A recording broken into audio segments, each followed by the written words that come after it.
আমরা আছি অ্যাকচুয়ালি সায়নী দাসের বাড়িতে, আমার বাবা মায়ের সাথে, রাধেশ্যাম দাস এবং রূপালী দাস। তো ব্যাপারটা হচ্ছে আমাদের জীবন জীবিকা নিয়ে আমি তো সংগ্রাম করি আপনাদের অভিভাবকদের নিয়ে, কারণ মানে আমাদের বাংলার মধ্যবিত্ত অভিভাবক মানে ছেলে হলে এই চাকরি করবে, মেয়ে হলো মানে একটা বিয়ে দিয়ে দাও, বা চাকরি করলো একটা স্কুলের শিক্ষকতার চাকরি পাই না। বাইরে উনি অবসরপ্রাপ্ত শিক্ষক। তো মানে সায়নী যেটা করতে পেরেছে, প্রথম এশিয়ান মেয়ে হতে চলেছে যে 7টা চ্যানেল ক্রস করবে। অলরেডিও 6টা চ্যানেল, ইংলিশ চ্যানেল, ক্যাটানিলা চ্যানেল, আরও যেগুলো আছে উনি বলবেন।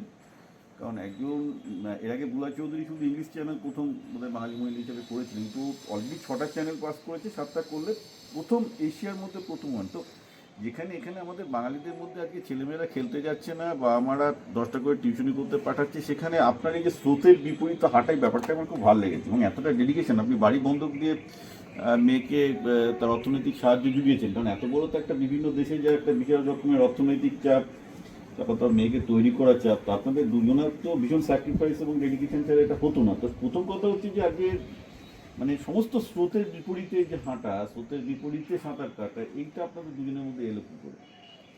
অ্যাকচুয়াল হচ্ছে আমাদের পরিবারটা খেলাধুলা নিয়ে পরিবার।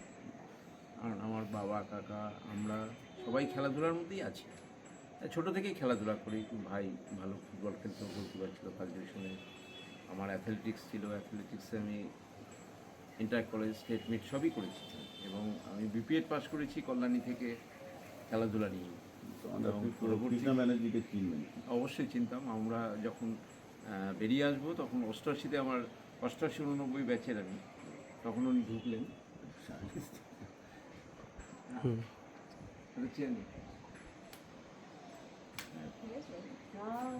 না বলো, তুমি বলছিলে বলো, আগে বলো বলো না। দিয়ে তখন ভিডিও ওই না কল্যাণী থেকে তখন আমি বিপিএড পাস করে এসে তারপরে 91 সালে আমি প্রাইমারিতে জয়েন করি। তখন সায়নী আমি মানে বা আমার বড় মেয়ে, দু মেয়েই হচ্ছে, ওদেরকে খেলাধুলার জন্য আমি মাঠে নিয়ে যেতাম। বড় মেয়ের তখন 5 বছর, 5.5 বছর, আর ওর তখন 3 বছর। সাঁতার কেন এখানে তো একটা বলতে সুইমিং পুল পর্যন্ত ঠিকঠাক নেই। না আমি আছে, আমি ওই পার্টটাতেই ঢুকবো। কারণ হচ্ছে তখন আমার কাছে প্রায় 70-80টা ছেলে মেয়ে প্র্যাকটিস করতো, এবং আমার কাছ থেকে এশিয়াডে গেছে, সেরকম ছেলে মেয়েও এখানে তৈরি হয়েছে। পরবর্তী ক্ষেত্রে ওদের ইচ্ছা ছিল অ্যাথলেটিক্সেই রাখা, যেহেতু আমি অ্যাথলেটিক্স নিয়েই থাকতাম, পড়াশোনা করাও। কিন্তু 2005 সালে কালনাতে 25 মিটার একটা সুইমিং পুল তৈরি হয়েছে, এবং সৌভাগ্য হোক দুর্ভাগ্য হোক ওই সুইমিং পুলের দায়িত্ব আমাকে দেওয়া হয়েছে। তখন আমি ওইখানকার একটা অ্যাসোসিয়েশন তৈরি হলো, বেঙ্গল সুইমিং অ্যাসোসিয়েশনের সঙ্গে আমরা যুক্ত হলাম, এবং ওইখান থেকেই পথ চলা। ওইখান থেকেই তখন ওই সায়নীকে বা আমার বড় মেয়েকে পুলে রেখেছিলাম, জাস্ট যাতে বিপদ না হয়, জলে কোনো বিপদ না হয়, সেই কারণেই সাঁতারে রাখা। তো সেইখানে আমার একটা স্বপ্ন ছিল, বা আমাদের দুজনেরই ক্ষেত্রেই আমরা এটা একটা স্বপ্নই ছিল, যে সবাইকে পড়াশোনা নিয়ে বড় হয়, খেলাধুলা বা চাকরির জন্য বা পড়াশোনা করে তারা হচ্ছে অন্য জায়গায় বিভিন্ন ফ্যাকাল্টিতে যাওয়া। তো সেইখান থেকে আমার একটা দ্বিমত ছিল যে খেলাধুলা করেও বড় হওয়া যায় বা করা যেতে পারে, সেইখান থেকে একটা চিন্তা তো ভাবনা ছিল। এই আমি হচ্ছে সায়নীকে পরে যেটুকু মানে ওপেন ওয়াটার সুইমিং তো একটা মানে ভীষণ মানে কঠিন ব্যাপার, ভীষণ রকম মানে সুইমিংয়ে কম্পিট করা ভার্সেস সেটা মানে এশিয়াড হোক বা ন্যাশনাল হোক, ভার্সেস এই যে ও যে ওপেন ওয়াটার সুইমিং করছে, মানে সমুদ্রের জলে ইয়ে করে, এটা তো একটা বিশাল বড় চ্যালেঞ্জ। মানে এই স্বপ্নটা কোত্থেকে এলো? এই স্বপ্নটা আমাকে মানে ও অ্যাকচুয়াল শর্ট সুইম করতো, ও বেস্টকে বেঙ্গলের হয়ে খেলেছে, তারপরে বর্ধমান ডিস্ট্রিক্টের হয়ে খেলতো, ন্যাশনালে পার্টিসিপেট করেছে, সবারও ন্যাশনাল পার্টিসিপেট করেছে। এটা পেছনে একটা কারণ ছিল, সেটা হচ্ছে যে 10 সালে কালনার সুইমিং পুল ওর কাছে ব্যর্থ হয়ে যায়, পুলে ঢোকা বন্ধ হয়ে যায়। পরবর্তী ক্ষেত্রে ওকে নিয়ে এ পুকুর সে পুকুর বিভিন্ন জায়গায় ওকে হচ্ছে প্র্যাকটিস করাতে হয়েছে। তো সেইখান থেকেই একটা চ্যালেঞ্জ তৈরি হয়েছিল, যে যেভাবেই হোক এটা কেন ব্যর্থ হয়ে যায়, মানে কোনো পলিটিক্যাল কারণে সেটা হয়েছিল। যাই হোক, সেটা ওভারকাম করা গেছে, তাতে কোনো অসুবিধা হয়নি। তো এই যে ওপেন ওয়াটার সুইমিংটার পেছনের কারণটা ওইখান থেকে সূত্রপাত বলা যেতে পারে। একটা কারণ। সেকেন্ড কারণ হচ্ছে কিন্তু অর্থনৈতিক। মানে এই দুলা চৌধুরীর মতো প্রথম ইংলিশ চ্যানেল বোধহয় 2000 দেখলাম 17 সালে প্রথম 17 cross সালে। করছে। সেই অপরচুনিটিটা কি করে এলো বা সেই হ্যাঁ, সেই ওই- অ্যাডভেঞ্চারিজমটা কি করে? ওইটাই ও আসলো। তো পারমিশন লাগে, অনেক কিছু লাগে তো মানে। অনেক অনেক রাইট, তো সেটা একটা সেইটাই- মহাভারত পুরোপুরি। একদম মহাভারত। তো সেইটার ক্ষেত্রে তখন আর সেকেন্ড কারণ হচ্ছে যে ওই যে স্টেটে থেকে ন্যাশনালে যাচ্ছে সবার, ন্যাশনালে গিয়ে কোনো পজিশন পাচ্ছে না। তো স্বাভাবিক আমাদের পুকুরে প্র্যাকটিস করে ন্যাশনালে তো naturally পজিশন তো- পাবে, এটা তো সম্ভব সম্ভব নয়। নয়। তখন একটা আমাদের চিন্তা ভাবনা হলো, ওর চিন্তা ভাবনা তখন স্বাভাবিক যা হয়ে থাকে। মহারাষ্ট্র, কর্ণাটক, অন্ধ্র, এরা সবাই হচ্ছে যে জ্যামারটা পরে কস্টিউমটা, সেটা পরলে অনেকটা টাইম কমে। কারণ সেই কস্টিউমটার দাম তখন ছিল 28,000 টাকা, কারণ আমি তখন মাইনাও পেতাম না 28,000 টাকা। তো সেখানে এফোর্ট করার মতো ক্ষমতা আমার ছিল না, যার ফলে ন্যাশনালে গিয়ে পজিশন পাচ্ছে না। এটা সবারই মন খারাপ। কারণটা কি, তখন হঠাৎ 15 সালে ও যখন মাধ্যমিক দেবে তার আগেই একটা চিন্তা ভাবনা হলো যে শর্ট, হ্যাঁ উচ্চ মাধ্যমিক না, তার আগে মাধ্যমিক দিল দিয়ে মাধ্যমিক যখন দেয় তখনও হচ্ছে ভোপালে ন্যাশনাল করতে গেছিল। ফিরে এসে যে এক মাধ্যমিক দিয়েছে, দেওয়ার পরে তারপরও সবাই একটা সিদ্ধান্ত যে কি করা যাবে, শুধু শুধু ন্যাশনালে যাওয়ার রেজাল্ট হচ্ছে না। তখনও আমরা একটা এটা আলোচনা হলো যে দেখা যাক তাহলে ইংলিশ চ্যানেলটা করা যায় কি। তো সেই ওইখান থেকেই পরিকল্পনা করা। তার আগে তো বিভিন্নভাবে গঙ্গায় না, তো আমি যে শুনলাম আপনার প্রথম ইংলিশ চ্যানেল মানে প্রথমবার এটা করার সময় আপনাদের বাড়িটারই বন্ধক দিতে হচ্ছে, মানে আপনার দুজনের জন্য বিরাট স্যাক্রিফাইস করেছেন, বিশাল রিস্ক নিয়েছেন। রিস্ক বলতে ওই কারণে নিয়েছিলাম, ওই যে বললাম যে 10 সালে যখন কালনা সুইমিং পুল ওর কাছে বাড়তে মানে আপনার কাছে একটা চ্যালেঞ্জ ওইটা একটা বড় চ্যালেঞ্জ হয়ে গেছিলো। এবং হচ্ছে আর 2 মেয়ে হওয়াতে যা হয় সমাজে, এখনও তো সেই জায়গায় আমরা মানে প্রতিষ্ঠিত হতে পারিনি যে মেয়ে বা ছেলে বলে কিছু নয়। তো সেখানে অনেক ক্রিটিসাইজ বা এইসবগুলো ফ্যামিলি থেকে বা অন্যান্য জায়গা আমি থেকে তো জানি মিহির সেন বোধহয় প্রথম বাঙালিদের মধ্যে ইংলিশ চ্যানেল পাস করে, রাইট? মিহির সেন তারপরে ওই যে এশিয়ারও প্রথম এশিয়ারে প্রথম ইয়ে করে।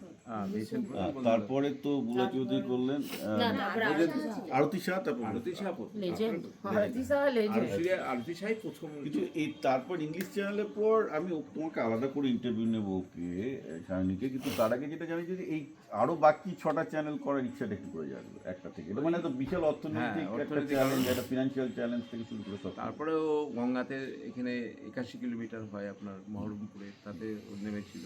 সেখানে মেয়েদের মধ্যে প্রথম, এবং ছেলে মেয়ে মিলিয়ে হচ্ছে 9th পজিশন পেয়েছিল।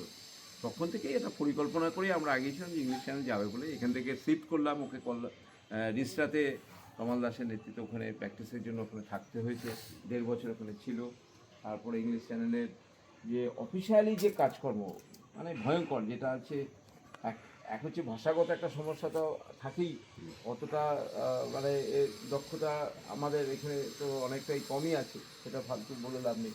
সে জায়গায় একটা সমস্যা। তারপরে যারা আমাকে গাইড করছিল তারা মাঝপথে ছেড়ে দিল, মানে জানি না কেন ছেড়ে দিল, সেটাও বলতে পারবো না। মানে অনেক রকম সমস্যা এসে দাঁড়িয়েছিল।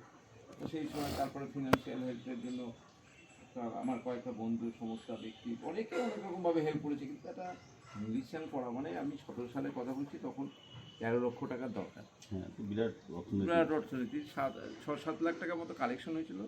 তারপরে যখন হলো না, তখন আমি বাড়ি বন্ধক রেখেছিলাম, যে আর কোনো অপশন ছিল না। তো বাড়ি বন্ধক রেখে অনেক কথা, অনেক কিছু হয়েছে। সেটা ভালোই হয়েছে, তাতে খারাপ হয়নি। এবং ও যখন চ্যানেলটা পার করে আসে, তারপরে তো আস্তে আস্তে সমস্ত ব্যাপারটাই চেঞ্জ হয়ে যায়। এবং পরবর্তী ক্ষেত্রে ওরও জেদ চাপে যে ও পড়াশোনা করে, যে ওপেন ওয়াটার সুইমিংটা কি। হ্যাঁ, এইবার ওপেন ওয়াটার সুইমিং এখন অনেকেই ইন্টারেস্ট আছে, কিন্তু আমি ওকে আলাদা করে জিজ্ঞেস করবো, আপনাকে জিজ্ঞেস আপনি তো মেয়েকে যে বরফের মধ্যে ঠান্ডা জলে, যেমন ধরুন স্কটল্যান্ড থেকে আয়ারল্যান্ড, ওটার জন্য চ্যানেলটার নাম কি? Scotland north channel, right? North channel. তো নর্থ চ্যানেল তো বেশি ঠান্ডা, রাইট? মানে পৃথিবীর মধ্যে সবচেয়ে যদি শীতলতম ঠান্ডা পুল বলা হয়, সেটা সুইমিং বলা হয়, সেটা হচ্ছে নর্থ চ্যানেল। সেটা তো বলছি নর্থ চ্যানেল। তো নর্থ চ্যানেল এইখানে গরমে বড় হয়ে নর্থ চ্যানেল, হুক স্টেট আর ওইটা মানে যে কটা চ্যানেল করেছে সবই ঠান্ডা। স্টেট হচ্ছে নিউজিল্যান্ড, রাইট? নিউজিল্যান্ড থেকে ওরাও ঠান্ডা ওখানে ভীষণ ঠান্ডা। ও অলরেডি 6টা চ্যানেল পার করে এশিয়ার মধ্যে এখনো প্রথমেই আছে। হ্যাঁ আমি জানি যেটা ওর আর্টটা করতে পারলে এশিয়ার ওটা প্রথম record হবে যে থাকবে। রেকর্ড Record থাকবে ওটা। রেকর্ড মানে এটা দ্যাট ইজ আমাদের হল অফ ফেমে না উঠে যাবে আবার কি না না দেখুন মিহির সেনের আমি যতদূর জীবনী পড়েছি উনি very well to do family থেকে ছিলেন রাইট তো ওনাদের পক্ষে যে অর্থনৈতিক সামর্থ্যটা ছিল আর হ্যাঁ, হচ্ছিল হ্যাঁ। এখানে আপনার একটা মানে কালনার গড়পড়তা মধ্যবিত্ত বাঙালি হয়ে এই স্বপ্নটা দেখাটাই তো সবচেয়ে বড় কঠিন বড় এটা তো ভুলে যান যে ও কি অ্যাচিভ করেছে এই চিন্তা তো স্বপ্নটাই তো করতে পারবে লোকে না, না, চিন্তাই সেটা করতে পারবে না যেখানে অধিকাংশ মেয়ের থাকে যে কোনো রকমের একটা বিয়ে হ্যাঁ, এটা তো অনেকে যখন বাড়ি বন্ধ রেখেছিলাম সবাই বলেছিল কি লাভ আছে মেয়ের জন্য আর কি। এই মেয়ের জন্য এত টাকা করে কি হবে ও টাকা বিয়ে দিলে। আর এটাও ঘটনা যে ধরুন আজকে যদি আমি ফেল করতাম কি হতো, আমার না বাড়িটা যেত কিন্তু আমার চাকরিটা তো ছিল, এই সাহসটা আমার ছিল যে যাই হোক না কেন আমি না খেয়ে মরবো না বা আমার কিছু হবে না। না সেটার থেকেও সেটা বড় একটা ব্যাপার ছিল। হচ্ছে যে আপনি যে মেয়ের জন্য এতটা ডেডিকেশন দেখিয়েছেন কারণ এখানে যেটা হচ্ছে যে মেয়ে হলেই তো একটা বাবা মার মধ্যে নেগেটিভ চিন্তা ঢুকে যায় যে মেয়েকে আদার কোনো রকমের একটা বিয়ে দিয়ে কোনো রকমের বিদায় দাও না হলে হ্যাঁ, না এটা কিন্তু আমাদের দুজনের মধ্যেই কিন্তু এই বোঝাপড়া ছিল যে আমাদের এটা কি আপনারা মানে আপনার এই কমিউনিস্ট ব্যাকগ্রাউন্ড বলেই আপনার এই প্রগ্রেসিভ নেচার নাকি হতে পারে এটা হতে পারে সেটা তো 100 বার এটা তো হতেই পারে কারণ না এটারও ব্যাকগ্রাউন্ড আছে বলতে গেলে অনেক রকম হবে কারণ আমরা খুব ডেডিকেট ফ্যামিলি থেকেই ওইভাবে এসেছি আমরা যে ধরুন অনেক স্ট্রাগল বলতে অন্য ধরনের স্ট্রাগল। বাবা চাকরি করতেন, সেই চাকরি চলে গেছিলো, তারপরে আমরা 8টা ভাই বোন ছিলাম, সেখানে তাদের পড়াশোনা করা, আমরা সবাই পড়াশোনা করেছি, গ্র্যাজুয়েট হয়েছি, তারপরে সবাই চাকরি পেয়েছি, মানে একটা স্ট্রাগল একটা আমাদের মধ্যে রক্তে ছিল এবং সেই স্ট্রাগলটা এরাও সেটা পেয়েছে বা এদেরকেও সেইভাবেই আমি তৈরি করেছি যে এতটা স্ট্রাগল করতে পারে হ্যাঁ এখনো পর্যন্ত না, না, স্ট্রাগল করে না যাচ্ছে। কিন্তু একটা ব্যাপার আছে আমি তো এতদিন ধরে ধরুন আমি তো জীবন জীবিকা নামে একটা চ্যানেল নন প্রফিট চালাই তো আমাকে আপনার মতো মানে লাখ লাখ গার্জেনদের সাথে আমার কথাবার্তা বলি মেন সমস্যা হচ্ছে এরা ছেলে মেয়েদের স্ট্রাগল করতেই দেবে না কোনো রকমের টিউশনি দিয়ে বই তৈরি পাস করে যে মানে মাঠে তো কাউকে পাঠাচ্ছে না তো বারবার করে বলছি মাঠে না পাঠালে এন্ডোফিন হরমোন বেরোয় না যার ফলে ব্রেনের ডেভেলপমেন্ট পর্যন্ত হচ্ছে না ফিজিক্যাল ডেভেলপমেন্ট হচ্ছে না বাচ্চাগুলো পড়তে গিয়ে হাঁপিয়ে পড়ছে কোনো কিছু ভুলে যায় তো খেলাধুলার চর্চাটা ভীষণভাবে কমে গেছে যে বাংলায় খেলাধুলার চর্চা সাঁতার তো দূরের কথা আমরা তো ছোটোবেলা আমার বাড়ির সামনে নদী ছিল আমি সাঁতার কাটতে আমরা সবাই ভালোবাসতাম আমরা তো কোনো সুইমিং পুলে যাইনি আমার সব নদী চলে সাঁতার কেটে আমি তাই এই তারপর প্রবলেম যেটা হচ্ছে যে আগে তো নদীগুলো তো প্লাস্টিক গেছে কিছু করা যাবে না না তো পুকুরও তো কান্নায় এত পুকুর সব সব শেষ। প্লাস্টিক এইবার এইরকম একটা প্রতিকূল পরিস্থিতিতে দাঁড়িয়ে মানে এটা যে স্রোতের বিপরীতে কত বড় জার্নিও করেছে আমি বলে বোঝাতে পারবো না মানে এটা কেউ চিন্তাই করতে পারি এটা ভাবা যায় যে আমেরিকা থেকে চায়না থেকে যেখানে একটা স্টেট সাপোর্ট আছে লোকে এটা করতে পারে কিন্তু ও যে এখানে কালনা থেকে গিয়ে এরকম একটা বিরাট স্বপ্ন দেখে জাস্ট কোয়াইট আনথিঙ্কেবল এটা সম্ভবত তোর উপর কতগুলো বলতো তোমার উপর একটা না 5টা সিনেমা হবে আমি বলছি ভবিষ্যতে it's a very inspiring story কিন্তু এই বাধাগুলোর পেছনে যে বাবা মায়ের আপনাদের মতো বাবা মায়ের যে স্যাক্রিফাইস থাকে সেটাই বিশাল চিন্তাটা